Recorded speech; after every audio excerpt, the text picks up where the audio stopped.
하나님의 말씀은 누가복음 1장 26절에서 38절의 말씀입니다. 말씀 함께 봉독하겠습니다. 여섯째 달에 천사 가브리엘이 하나님의 보내심을 받아 갈릴리 나사렛이란 동네에 가서 다윗의 자손 요셉이라 하는 사람과 약혼한 처녀에게 이르니 그 처녀의 이름은 마리아라. 그에게 들어가 이르되 은혜를 받은 자여 평안할지어다. 주께서 너와 함께 하시도다 하니 처녀가 그 말을 듣고 놀라 이런 인사가 어찌함인가 생각하며 천사가 이르되 마리아여 무서워하지 말라. 내가 하나님께 은혜를 입었느니라. 보라 내가 잉태하여 아들을 낳으리니 그 이름을 예수라 하라. 그가 큰 자가 되고 지극히 높으신 이의 아들이라 일컬어질 것이요 주 하나님께서 그 조상 다윗의 왕위를 그에게 주시리니 영원히 야곱의 집을 왕으로 다스릴 것이며 그 나라가 무궁하리라. 마리아가 천사에게 말하되 나는 남자를 알지 못하니 어찌 이 일이 있으리이까. 천사가 대답하여 이르되 성령이 내게 임하시고 지극히 높으신 이의 능력이 너를 덮으시리니 이러므로 나실 바 거룩한 이는 하나님의 아들이라 일컬어지리라. 보라 내 친조 엘리사벳도 늙어서 아들을 배웠느니라. 본래 임신하지 못한다고 알려진 이가 이미 6달이 되었나니 대저 하나님의 모든 말씀은 능하지 못하심이 없느니라. 마리아가 이르되 주의 여종이오니 말씀대로 내게 이루어지이다 하매 천사가 떠나가니라. 아멘.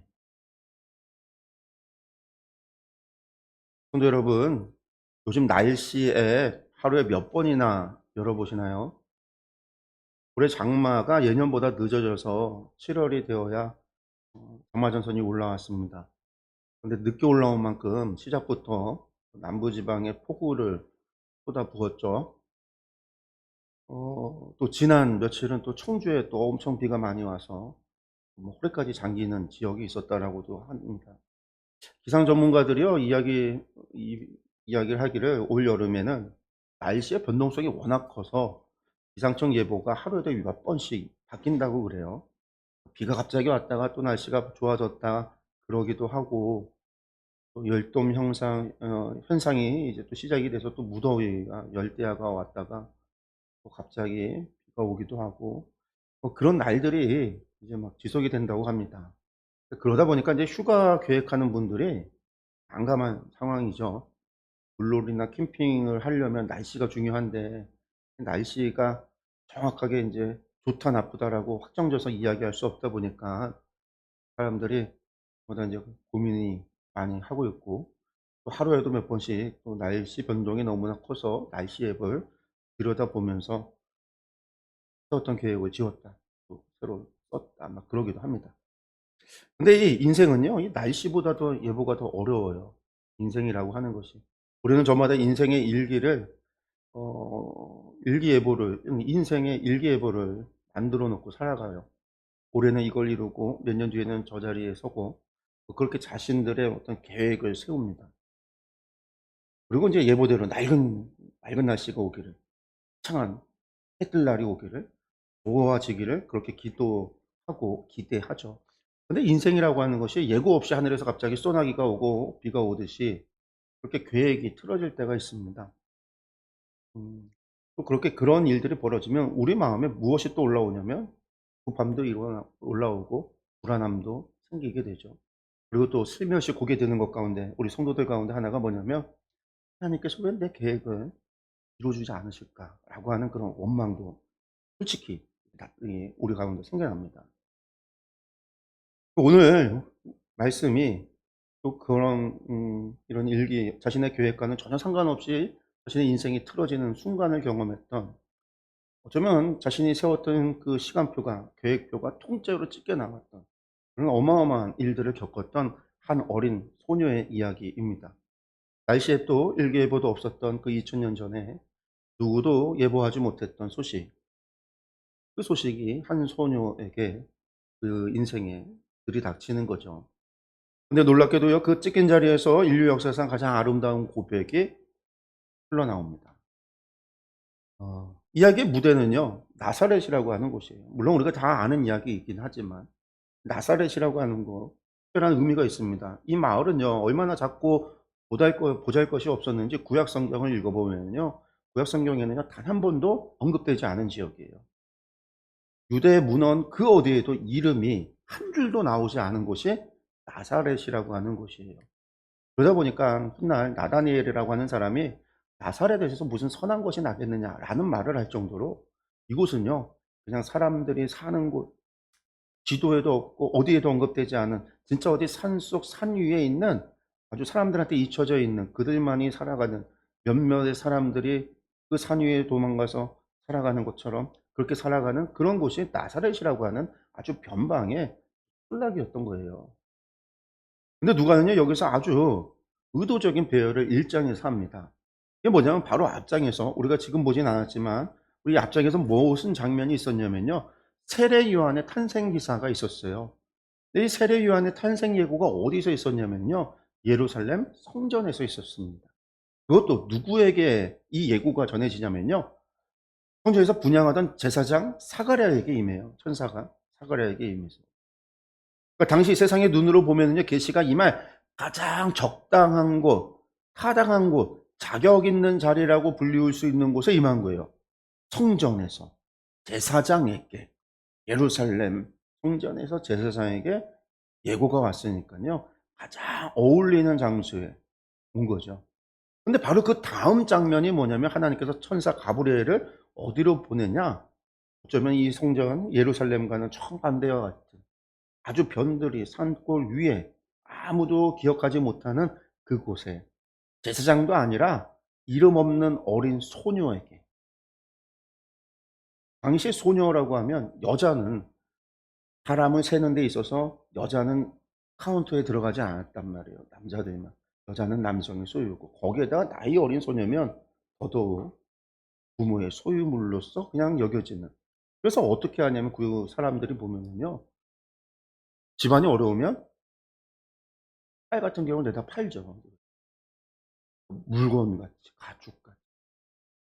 그냥 제사장하고 정반대에 있었던 위치에 있었던 사람이 나이 어린 소녀였다라는 거예요.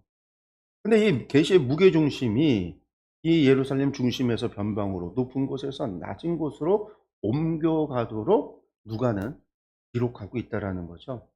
그리고 이것이 또 누가복음 전체에 나타나는 기록의 방식이에요. 그리고 이것이 마리아의 노래 속에 나와 있듯이 "하나님은 비천한 자를 높이시는 분이시다."라고 하는 말처럼, 오늘 오전에 우리가 읽었던 말씀처럼 하나님은 높은 자를 낮추시고 낮은 자를 높이신다라고 하는 말처럼, 누가복음은요, 이런 비천함이 높아지는 이런 것들이 계속해서 대조와 대꾸를 이루도록 기록하고 있거든요. 오늘 말씀에도 단순히 나사렛이 아니라 그 앞서 사가랴를 통해서 이루어졌던 세례 요한의 탄생 기사와 대조되어지면서 하나님이 어디에 지금 이야기하고 계시는가, 특별한 장소와 특별한 사람에게 집중하고 포커스 맞추도록 기록하고 있다라는 겁니다. 그 나사렛에 누가, 마리아라고 하는 소녀가 살았다라는 거예요. 요셉과 정혼한 처녀였습니다. 정혼했으니까요, 당시 결혼은 한 15살, 16살에 결혼을 했거든요. 그러니까 이 마리아도 나이가 한 중고등학생 정도 나이인 거예요. 16살 전후의 나이, 소녀였다라는 거예요. 이 여자가 요셉이라고 하는 목수하고 결혼을 했어요. 정혼을 했어요. 또 목수라고 하는 것도요, 당시 로마 제국에서 가장 최하층 직업이에요. 7 단계의 계층, 7 개의 계층으로 문화인류학적으로 그렇게 구분을 하는데, 그때 가장 밑에 있는 계층이 농사 짓는 사람들이거든요. 목수가 거기 위치해요. 그러니까 이스라엘의 가장 천한 위치에 있는 사람과 정혼했던 처녀라는 거죠. 그 당시 유대의 결혼 정혼은요, 오늘날의 약혼하고는 좀 달라요.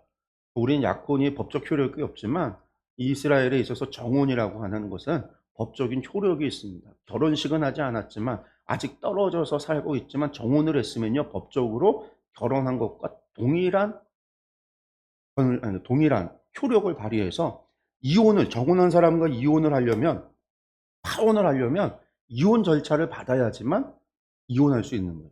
우리나라 뭐 약혼 같은 경우에는 구두합의, 그냥 파혼하면 그만인 거고 법적인 아무 효력이 없지만, 이스라엘은 전혀 아니었다라는 거예요. 그러니까 이미 결혼한 것과 동일하다라는 거죠. 이 중고등학생 정도의 나이였을 이 소녀의 하루는요, 뭐 특별할 것이 없었을 거예요. 아침에 물동이를 메고 우물에 다녀오고, 어머니 곁에서 반죽을 하면서 음식을 만들고, 저녁이면 같은 동네에 살았으니까 집이 몇 채 되지도 않았어요. 요셉의 집과 가까운 근처에서 요셉 어울리는 모습이 있었을지도 모르죠. 그러면서 결혼할 날을 기다리면서 기대하고 그렇게 기다리는 하루하루를 보냈을 겁니다.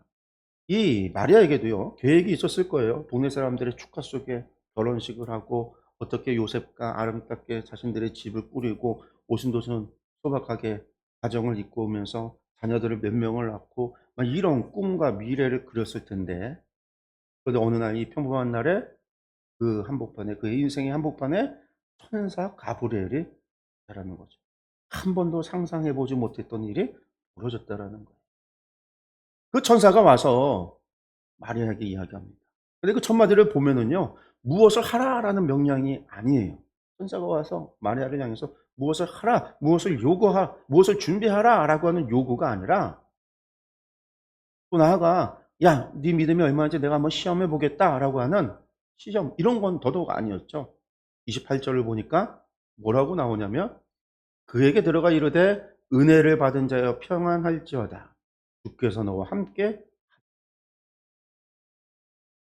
인류에 어떻게 보면 구원을 여는 아주 그 중요한 예수님의 수태고지를 이루는 첫 시작에 천사가 와서 이야기하는 첫 번째 말이 뭐냐? 명령도 아니라 인사, 요구가 아니라 하나의 선언이었다라는 거예요. 은혜를 받은 자여 평안하라. 그리고 뭐라고요? 주께서 너와 함께 하신다 라는 선언이었다는 거죠. 여기서 은혜를 받은 자라고 번역이 된 헬라어가 헤카리토메네라는 말입니다. 이 단어 자체가요, 특별한 의미가 있어요. 뭐냐면 이미 완료되어서 지금도 지속되고 있다라고 하는 문법이에요. 은혜를 받은 자가 끝난 게 아니라 한 번 옛날에 과거에 너 한 번 은혜 받았어가 아니라 너는 지금 받아서 지금도 받고 있고 계속해서 은혜를 받고 있다라고 하는 문법적 의미가 있다라는 거예요. 그리고 그 은혜를 만드는 주체가 누구냐? 마리아가 아니라 하나님께서라는 수동태고 완료형을 가지고 있는 단어예요.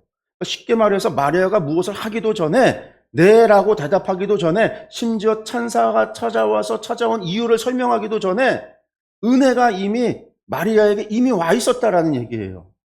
천사가 와서 이야기하기도 전에 이미 마리아에게는 은혜가 먼저 와 있었고, 그 은혜가 마리아의 문지방을 마리아의 대답보다도 먼저 넘어 들어왔다라는 거예요. 이게 오전에도 말했던, 이거 말하는 선의 은총인 거죠. 하나님이 먼저 우리에게 은혜를 베푸셨다.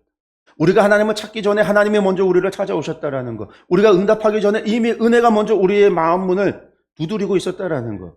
웨슬리 목사님이 평생 외쳤던 복음의 순서가 여기에 있어요. 우리가 무엇을 하기 전에 하나님이 먼저, 은혜가 먼저고 응답은 언제나 그 다음이었다라는 거. 이해하기 쉽게 비유로 설명한다면, 아이가 태어나기 전에 부모님은 어떻게 이미, 물론 그렇지 않은 경우도 있어요. 저희들도 아이 다 태어나서 이름 졌지만 어떤 경우에는 아이가 태어나기 전에 이미 그 아이의 이름을 짓기도 하고요. 작은 옷들 다들 그렇잖아요. 태어나기 전에 이미 옷들, 신발들, 양말들 막 그런 것들 마트에 가서 그 작은 아이들 거 보면 막 이뻐서 어쩔 줄 몰라서 미리 사다가 방을 꾸며놓고 모빌을 만들어 놓고, 이게 아이가 부모에게 무엇인가를 해줘서 부모가 그러는 게 아니라 아기는 아무것도 한 게 없어요. 아직 엄마 뱃속에 있어요. 그런데 뭐 했다라는 거예요? 부모의 사랑이 먼저 와서 그 모든 것을 이루어 놓고 있었다라는 거예요. 그런데 이게 아이가 엄마 아빠를 부르기도 전에 이미 부모는 아이를 향하여 그 사랑하는 마음으로 이름을 지어 놓고 그 아이를 위해서 모든 걸 준비해 놓고 있다라는 거예요. 아이가 엄마 아빠를 부르고 재롱을 부리는 것이 엄마 아빠로부터 사랑을 얻어내는 조건이 아니라, 모빌 장난감을 얻어내는 조건이 아니라, 신상 옷을 얻어내는 조건이 아니라, 이미 사랑을 받고 이미 응답을 받고 이미 부모가 먼저 준비해 놨다라는 거예요. 아이가 태어나기도 전에. 하나님의 은혜가 그렇다라는 거죠. 선의 은총이라는 게 그렇다라는 거예요. 우리가 하나님께 구하기 전에 이미 예수 그리스도께서 십자가에서 우리를 위하여 피 흘려서 우리의 죄를 다 사해 주셨다라고 하는 사실, 우리가 무엇을 하기 전에, 요구하기 전에, 기도하기 전에, 우리가 회개하기도 전에 하나님이 먼저 독생자를 보내셨다라는 사실, 이처럼 세상을 사랑하셔서 행하셨다라는 거. 우리가 하나님을 부르기 전에 하나님이 이미 우리의 이름을 부르셨다라는 거. 근데 이게 은혜 은총이라는 거. 천사 가브리엘의 이야기 속에 마리아야라고 하면서 이야기하고 있는 은혜를 받은 자야. 그래서 너와 함께 너는 이미 은혜를 받았다라고 선포하는 이 선포가 이미 하나님의 사랑이 은혜가 주어졌다는 거예요. 물론 마리아가 그 이야기를 듣고요. 듣자마자 막 기뻐 뛴 것이 아니에요. 29절을 말씀을 보니까요. 마리아가 뭐라고 얘기해요? 처녀가 그 말을 듣고 놀라. 이런 인사가 어찌함인가 생각하매 그 말을 듣고 놀랐다라고 했습니다. 원어 말씀을 보면은요. 그러니까 마음이 뿌리째 흔들렸다 이런 표현이에요. 이런 의미가 담겨 있어요. 얼마나 놀랐는지 그냥 마음이 뿌리째 흔들렸다. 당연하지 않겠어요? 평범한 아침에 갑자기 하늘의 사자가 나타나서는요. 나를 향해서 은혜를 입은 자요라고 부르는데 세상에 어느 누가 담담할 수 있겠어요? 근데 그 다음 말이 또 중요해요. 이런 인사가 어찌함인가 생각하며. 천사가 지금 자신한테 인사하는데 그런 인사가 도대체 어찌함인가 생각하며. 여기서 쓰인 단어는요. 그냥 스쳐가며 생각했다라는 뜻이 아니라요. 깊이 곱씹었다라는 거예요, 말이야. 도대체 왜 이런 얘기를 하실까? 왜 천사가 나를 찾아왔을까? 그 순간에 아주 깊이 곱씹었다라는 거예요. 두려움에 놀라 흔들리면서도요. 도망가지 않고 그 자리에서 곰곰이 숙고하고 있는 소녀. 저는 이 모습이 참 귀하다라고 생각합니다. 신앙은요. 두려움이 없는 상태가 아니에요. 신앙 안에는요. 두려움이 있을 수 있어요. 놀람이 있을 수 있어요. 그러나 그 두려움 속에서도 그 놀람 속에서도요. 어떻게 해요? 하나님 앞에 머무는 자세가 신앙인 거죠. 무섭다고 자리를 뜨는 것도 아니고 아무 생각 없이 그냥 덜컥 대답하는 것도 아니고 떨리는 마음 그대로 말씀 앞에 서서 그 뜻을 헤아리고 곰곰이 생각하면서 그 뜻이 무엇인가를 궁구하고 있는 거. 믿음의 첫걸음은요. 언제나 이러한 머무름에서 시작하는 거예요. 마리아에게는요. 두려워할 충분한 이유가 있었습니다. 그러면서 전사의 이야기는요. 그녀의 스스로 생각했던 그 시간표 그것을 지우는 정도가 아니었어요. 당시에 정혼한 여자가 처녀가 임신을 하는 경우는요. 신명기 22장에 율법을 적용할 때 불 맞아 죽을 죄예요. 불 맞아 죽을 죄라는 거예요. 사형당할 죄라는 거예요. 사호는 기본이고요. 마올의 수군거림, 최악의 경우 목숨까지 잃을 그런 아주 중대한 사건인 거예요. 명예와 안정과 미래가 한꺼번에 걸려 있는 자신만이 아니에요. 자기 부모님, 정혼한 요새 다 걸려 있는 문제예요. 세상의 셈법으로 계산기를 두려보면요. 답은 하나밖에 없어요. 저는 할 수 없습니다. 안 돼요. 무슨 말이에요? 제 인생 계획에 그런 항목은 없어요. 여러분들 그것이 가장 똑똑하고 합리적인 방어였을 거예요. 마리아는요. 곰곰이 생각한 다음에 이렇게 묻죠. 34절입니다. 마리아가 천사에게 말하되 나는 남자를 알지 못하니 어찌 이 일이 있으리이까. 마리아가 물어요. 난 남자를 알지 못하는 어찌 이 일이 있으리이까. 어떻게 이 일이 이루어질 수 있습니까? 이루어지겠습니까? 이런 질문이거든요. 근데 여기에 누가는요. 앞서 사가랴의 사건 이야기하고 비교해서 하나의 대조를 또 숨겨 놓은 건데 그게 뭐냐면 사가랴도요. 몇 달 전에 천사 가브리엘이 만나서 가브리엘의 이야기를 들었을 때 천사 이 가브리엘에게 사가랴가 뭐라고 이야기했냐면 "내가 무엇으로 이것을 아리이까?" 이렇게 질문을 했어요. 1장 18절에 보니까. 사가랴가 누구냐면 평생 율법을 지켜온 제사장이란 말이에요. 그런 제사장이 일평생 몇 번 오지 않을 그 분향의 특권을 받아서 지성소원을 날마다 하는 게 아니에요. 분향하는 게 이게 돌아가면서 하는데 일평생 몇 번 오지 않는 기회예요. 아주 귀한 하나님 앞에 제사 드리는 중요한 역할을 사가랴가 부여받아서 그날 그 일을 하고 있었는데 바로 그 귀한 자리에 천사를 만났으니 이게 얼마나 은혜를 받는 거예요. 얼마나 은혜롭고 얼마나 그 놀라운 경험인 거예요. 조건만 따지면요, 나사렛에서 이 마리아, 나사렛의 마리아하고는 비교도 안 되는 그런 상황인 거예요. 사가랴는요. 또한 겉으로 보면 사가랴의 질문이나 마리아의 질문이나 비슷해요. 사가랴가 내가 무엇으로 이것을 압니까? 이렇게 질문이나, 그냥 보면 마리아가 나는 남자를 알지 못하니 어찌 이 일이 있습니까? 라고 묻는 거나 별반 다르지 않은 것 같단 말이에요. 그런데 결과는 정반대였어요. 사가랴는요, 아이가 태어날 때까지 어떻게 해요? 말문이 닫혀요. 말을 못하는 벌을 받아요. 몇 달을. 거의 1년 가까이를. 그러나 마리아는요, 친절한 설명과 표적을 선물로 받습니다. 왜 이렇게 갈라졌을까? 질문의 방향이 달랐기 때문이에요.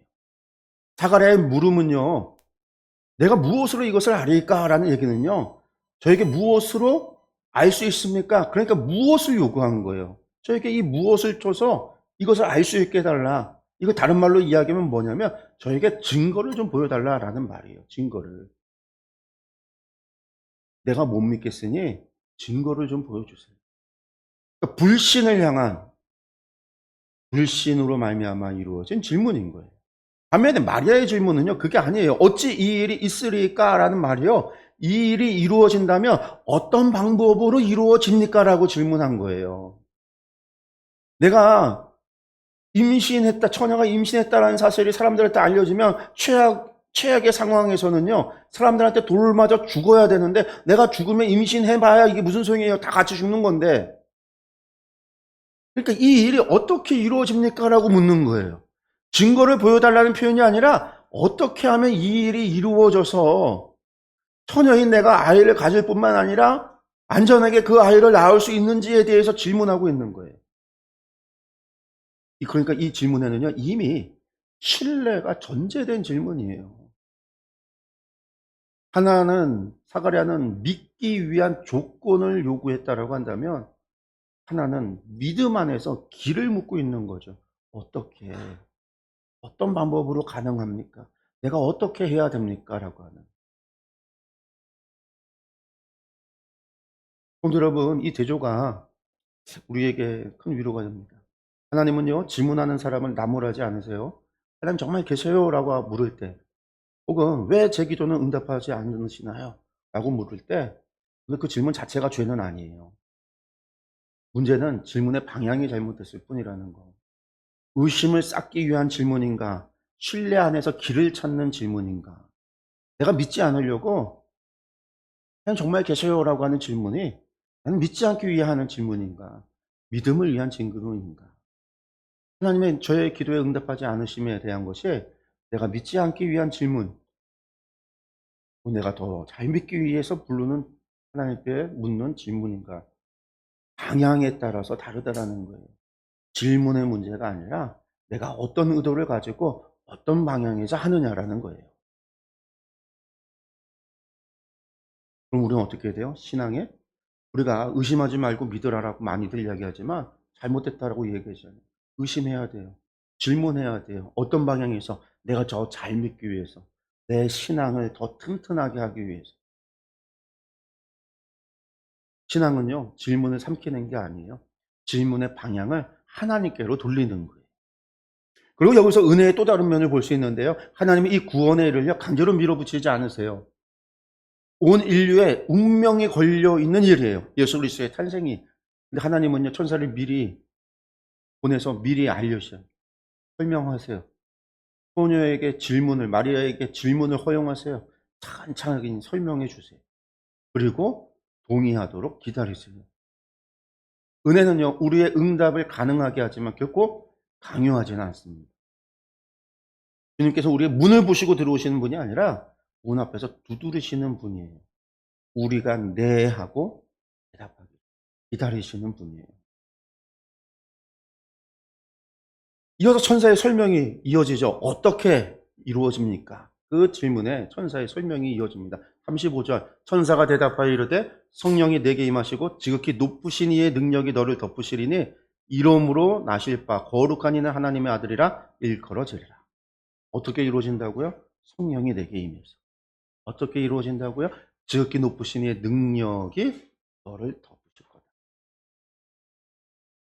여기서 덮으신다라는 말이요, 우리에게는 특별한 의미가 없어 보이지만은요, 유대인들에게서는 이건 아주 중요한 의미를 담고 있는 단어예요. 그러니까 덮으신다라는 말을 들을 때 사람들은 뭘 떠오르느냐면요, 출애굽기 40장을 떠올려요.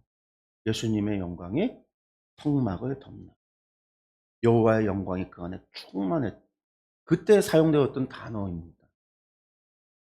그러니까 광야에서 성막을 덮었던 그 임재가 이제 건물이 아니라 한 사람을 덮는다라는 거예요. 예루살렘의 웅장한 성전이 아니라 이 나사렛 골방에 앉아있는 열 몇 살 되어지는 소녀의 몸이 하나님의 임재가 머무는 새로운 처소가 되어졌다라는 선포예요.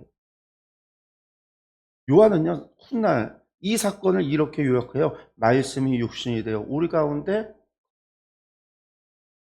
성도 여러분, 우리가 붙들고 있는 동행동거가 바로 이겁니다. 하나님은요, 처음부터 우리와 함께 걷고 함께 사시기를 원하셨어요. 함께 하기를 원하셨단 말이에요. 에덴에서 사람과 거느기를 기뻐하셨고요, 광야에서는 성막으로, 예루살렘에서는요 성전으로 우리 가운데 계셨어요. 그리고 마침내 사람의 몸을 입고 우리 인생의 한복판에 찾아오셨습니다. 성탄이라고 하는 거, 그것은요 하나님의 동행동거예요. 하나님의 동거의 선언이기도 합니다. 그리고 그 선언은요, 화려한 궁전이 아니라 계획이 무너져 내린 한 소녀의 인생 위에서 시작되어졌다라는 거예요. 가장 낮은 곳에서 시작되었다라는 거예요.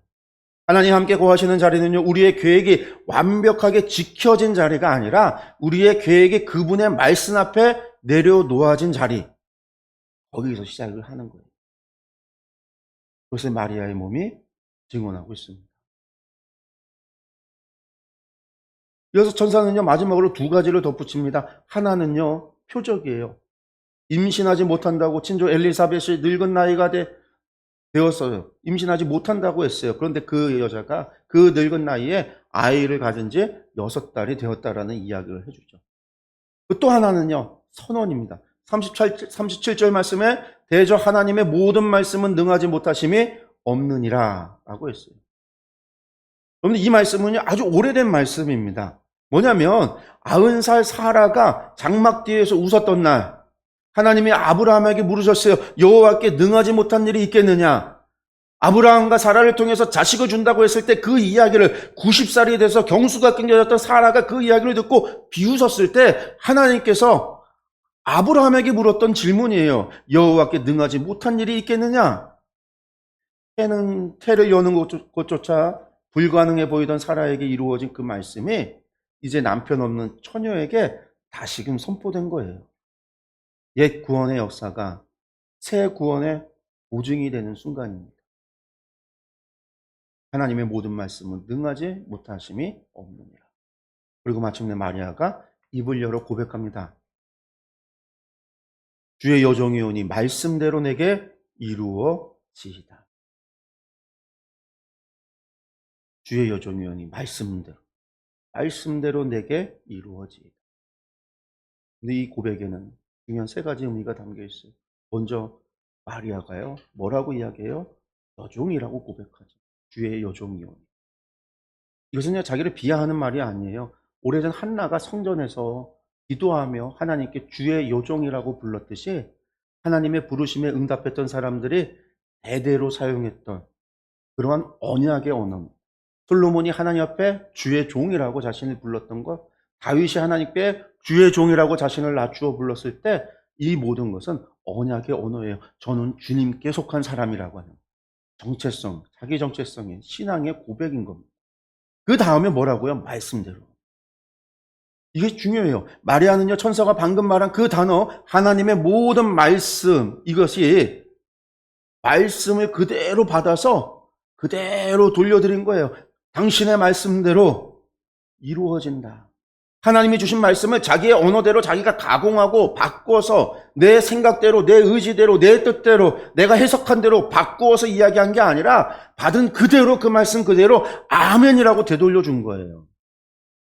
응답이라고 하는 것은요, 내가 무언가 새로운 것을 만들어내는 일이 아니라 주어진 말씀을 그대로 하나님께 돌려드리는 거예요. 하나님 우리에게 주신 말씀을 그대로 내가 그 말씀 그대로 올려드리는 거예요. 어떻게? 순종을 통해서. 내 마음대로 해석해서 내 마음대로 가공해서 바꿔서가 아니라 하나님의 말씀 마지막으로 이루어지이다. 원어로 게노이토라고 이야기합니다. 게노이토. 게노이토라고 하는데 신약 성경에서 아주 드물게 쓰이는 어법이에요. 이건 명령이나 체념이 아니라 아주 간절한 소원의 표현으로 아주 드물게 사용되어지는 말이거든요. 어쩔 수 없이 받아들일게요 라는 게 아니라 그렇게 되기를 내가 진심으로 원합니다 라는 뜻이에요. 내가 주의 여종이오니 말씀대로 나에게 이루어지기를 내가 진심으로 원합니다. 그 진심으로 원한다는 게 뭐예요? 처녀가 아이를 갖는다. 그러면 죽을 수도 있는 건데. 같은 네라는 대답에도 온도가 다르다는 거 우리가 알잖아요. 부모님이 심부름 시킬 때 어깨가 늘어뜨린 채 끝을 내리면 네 이러면 뭐예요? 싫은 거잖아요. 싫은 대답이에요. 반면에 눈을 반짝 뜨고요. 끝을 올리면 네라고 이야기하면은요 뭐예요? 가겠다고 좋다고 하는 이야기잖아요. 대답이 같은 대답이라도 다를 수 있어요. 겉으로는 같은 순종처럼 보여도요. 하나는 마지못해 체념해서 하는 그런 순종과 결단이 있을 수 있고요. 하나는요. 내가 기쁨으로 받아들여서 그 일을 하겠다라고 하는 순종이 있을 수 있어요. 우리의 순종이 어떻게 돼야 돼요? 마리아는요. 후자였어요. 이루어지이다. 헬라어 문법 자체가 내가 진심으로 그걸 원합니다라고 하는 후자의 반응이었던 거예요. 강요된 복종이 아니라 어쩔 수 없이 등 떠밀려서 체념해서 하는 이야기. 아우, 천사가 와서 얘기하니 어쩔 수 없는. 그거 아니에요. 자기 인생의 시간표, 자신이 세웠던 모든 계획을 그 순간 다 찢어버리고 하나님 말씀대로 내가 받아들이겠다라고 하는 자원하는 항복인 거예요. 그렇다고 한다면 우리는 물어야 돼요. 이 어린 소녀가 어떻게 이런 항복을, 이런 고백을 할 수 있었을까? 근데 비밀은요, 순서에 있습니다. 순서에. 오늘 본문의 처음과 끝을 다시 보면 대화의 문을 연 것은 은혜를 받은 자여라고 선언으로 시작을 했어요. 대화의 문을 닫을 때는요, 마리아가 어떻게 해요? 이루어지다라고 하는 항복으로 끝났어요. 은혜가 먼저 도착했고요. 항복은 그 은혜에 대한 응답이었어요. 내 걸 내려놓고 하나님 그대로 말씀대로 했다라고. 순서가 마리아가 순종을 잘해서 은혜를 받은 것이 아니라 이미 임한 은혜가 마리아가 순종을 가능하게 하는 능력이었다라는 거예요. 우리는 순종을 잘해서 은혜를 받을 걸 생각하는데 그게 아니라 우리의 순종조차 은혜로 말미암아 여기서 우리는요 시대와 문화를 초월할 중요한 진리를 보는 거예요. 순종은 은혜를 얻기 위한 조건이 아니라는 거.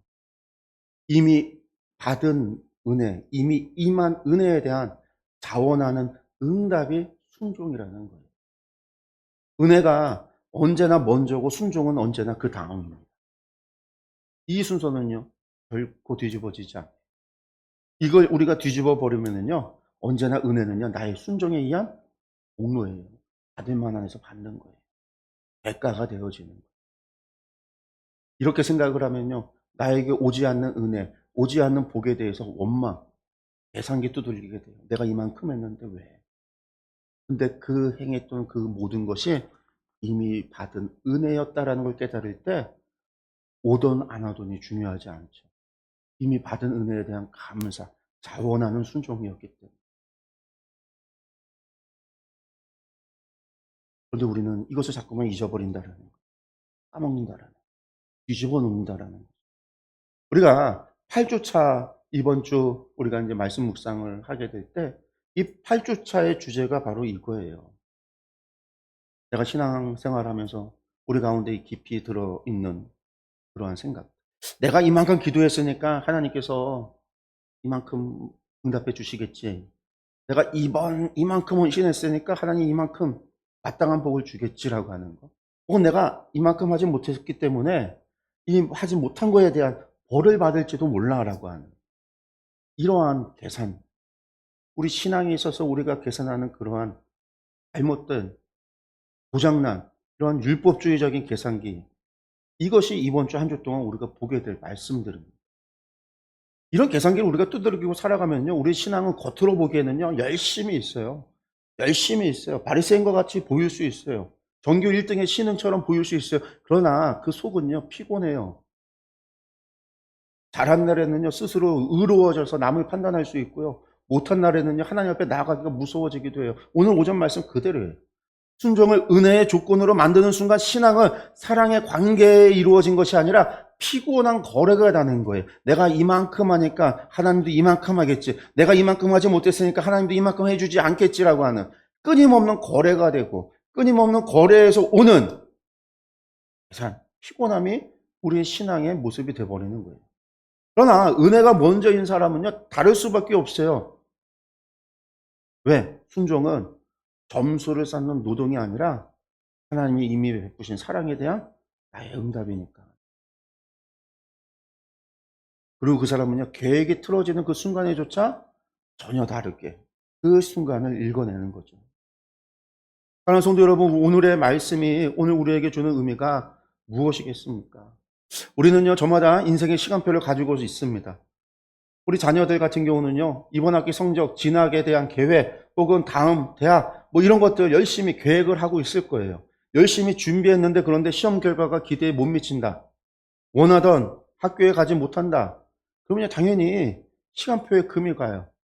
중고등부 사역하면서 많은 학생들이 원하는 대학에 진학을 못하고요 교회를 떠나는 모습을 봐요. 왜? 왜 그런 결과가 이루어질까? 저만 다닐 때만 하더라도 고등학교조차 입시였어요. 고등학교 입시 떨어지고 나서 교회를 떠나는 친구들을 봐요. 왜 그럴까? 자기 계산이 잘못됐기 때문에 그런 거죠. 청년들에게는 취업과 결혼의 시간표 있어요. 서른에는 뭐 몇 년 안에는 어떤 이런 것들을 선을 그어 놓고요 살아가요. 그런데 그것이 늦춰지고 자꾸 뒤로 미루면요, 반면에 남들의 소식을 들을 때면요 조급함도 차올라요. 계산기 두드리기 시작을 해요. 장년들에게는요 자녀와 노후에 대한 설계가 있죠. 자녀가 내 기대와 다른 길을 갈 때, 혹은 건강검진의 결과가 나의 인생을 송두리째 휘두를 때, 그러면 우리가 평생 쌓아왔던 시간표가 낯설어져요. 계획이 무너져요. 그럴 때 우리 신앙도 같이 무너진다라는 거예요. 그때 나의 신앙을 어디에 두고 어떻게 서야 되는가?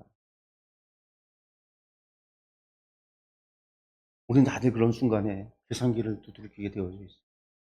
손해가 얼마인가? 왜 하필 나에게 이런 일이 일어날까?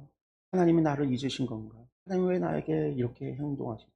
나의 응답을 들어주지 않지, 나의 소원을 들어주지 않지, 내가 뭘 못했기 때문에? 나 남들만큼 한 것 같은데, 이 집사만큼 했고 김 집사만큼 한 것 같은데 왜 우리 집에는 이런 일이 일어날까? 그 단기 두드럽게 되어져 있어요. 근데 오늘 본문 말씀은요 그게 잘못됐다라는 거잖아요. 우리에게 전혀 다른 안경을 써야 된다, 다른 사고를 가져야 된다라고 이야기를 해요. 마리아의 계획이 무너진 그 자리에 하나님께서 부재하신 자리가 아니라, 계획이 무너졌다고 하나님이 안 계신 게 아니라 오히려 그 자리는, 자신의 계획이 무너진 그 자리는 이미 하나님의 은혜가 이미 와 있었던 자리, 와서 기다리고 있었던 자리, 은혜를 받은 자여라고 하는 인사가 계획의 붕괴보다 먼저 와 있었던 자리였다라는 거죠. 내 계획은 무너졌을지 몰라도 하나님의 은혜는 이미 넘치는 자리였다라는 거예요. 그런데 여러분, 살아오면서 자신의 계획이 틀어져 마음이 속상했던 경험이 있습니까? 준비하던 일을 맡기고 기대하던 일이 무산되고 건강이 혹은 관계가 예상과 다르게 흘러가는 그런 때가 있습니까? 여러분들 먼저 이 말씀 드리고 싶어요. 계획이 무너졌다는 거 여러분이 하나님께 버림받았다라는 이야기가 아닙니다. 마리아를 기억하세요. 그녀의 계획이 무너진 그 순간 하늘은 그녀를 향해서 은혜를 받은 자라고. 어쩌면 지금 여러분이 서 있는 그 무너진 자리도요 아직 읽지 못한 은혜의 인사가 먼저 도착해 있는지도 모릅니다. 그 자리에서 우리는요 두 가지 질문 중 하나를 선택하게 됩니다. 사가랴의 질문이죠. 이걸 어떻게 믿습니까? 증거를 좀 내놓으시오. 아니면 마리아의 질문입니다. 주님, 그렇다면 어떻게 이루어 가시렵니까? 어떻게 나의 시간표를 깨트린 이 자리에서 주님은 어떻게 이루어 가시렵니까? 제가 따라가겠습니까? 질문의 방향이 다르면 도착하는 자리도 다릅니다. 그래서 여러분들 이번 주에 우리가 구체적인 연습을 좀 하셨으면 좋겠어요, 훈련을. 48시간 안에 내 계획이 틀어지는 순간이 올 때에 갑자기 뭐 친구의 약속이 취소되거나 이 소식에 의해서 일정이 꼬이거나 예상하지 못한 그런 일들이 일어날 때요. 후덜거림을 멈추고요. 마음속에 짧게 고백해 보세요. 그 순간에 주님의 대본이 제 계획보다 좋습니다. 제가 계획한 것보다 주님의 대본이 주님의 계획이 더 좋습니다. 말씀대로 내게 이루어지이다. 마리아의 고백처럼 그런 기도를 해 보세요. 그리고 또 한 걸음 더 나아가서요. 빈 시간이 날 때 평소 미루어 두었던 선한 일을 한번 해 보세요. 취소된 약속 시간에 부모님에게 전화를 한다거나 오래 연락하지 않았던 친구에게 한번 연락을 해볼 수도 있죠. 근데 또 전도 마음에 품었던 사람을 위해서 우리가 연락을 하거나 만남을 가질 수도 있습니다. 그 시간을 이용해서. 혹은 누군가의 시간, 기억이 날 때 그 시간에 짧은 축복의 기도를 드려볼 수도 있겠죠. 그래서 내 계획이 어그러졌을 때 투덜거리는 시간이 아니라 그 시간을 돌이켜서 그 시간을 도리어 은혜의 통로로 삼아보는 그런 경험을 이번 주에 해보셨으면 좋겠습니다. 사랑하는 성도 여러분, 구약의 마지막 선지자 이후에 400년 하늘이 침묵하던 그 긴 밤이 어디에서 끝났냐면요, 예루살렘 성전이 아니었어요. 나사렛의 골방에, 아무도 기억하지 못하는 저 산 위에 있었던 그 촌부라 그 골방에 제사장도 아니라 이름 없는 한 소녀, 어린 소녀 10대의 소녀에게 임했습니다. 그 은혜는요, 마리아의 응답보다도 먼저 도착해 있었고요. 하나님은 그 은혜로 강요하지 않고요, 기다리셨어요. 마리아는 받은 말씀을 이루어지이다라고 항복으로 돌려드렸습니다. 그리고 놀랍게도 한 사람이 자기 계획을 폐기했던 그 자리에서 온 인류를 구원하는 하나님의 구원의 계획이 세워지고 시작됐습니다. 사랑하는 성도 여러분, 우리의 계획은요 소중해요. 그러나 우리의 계획이 하나님의 은혜보다 클 수 없습니다. 내 시간표에 움켜졌던 손을요, 힘을 주면 힘을 줄수록 우리는 피곤해져요. 여러분들, 우리가 그 손을 펼 때 우리는 더더욱 자유로워질 수 있습니다. 사라에게 능하셨던 하나님이 엘리사벳에게도 능하셨고요. 엘리사벳에게 능하셨던 하나님이 마리아에게도 능하셨습니다. 그렇다고 한다면 그 하나님이 오늘 우리에게라도 능하지 못하시겠습니까? 하나님의 모든 말씀은 능하지 못하심이 없느니라. 그런데 이 말씀은 2000년 전 나사렛에서 멈춘 것이 아니라 오늘 충주에 우리에게까지 흘러오고 있다는 사실을 믿으시기 바랍니다. 이번 한 주 여러분의 계획표 위에 마리아의 고백을 겹쳐 써보시기 바랍니다. 계획이 이루어지면 감사하고 계획이 틀어지면 더 좋은 대본을 기대할 수 있는 저와 여러분들이 되시기를 간절히 축원합니다.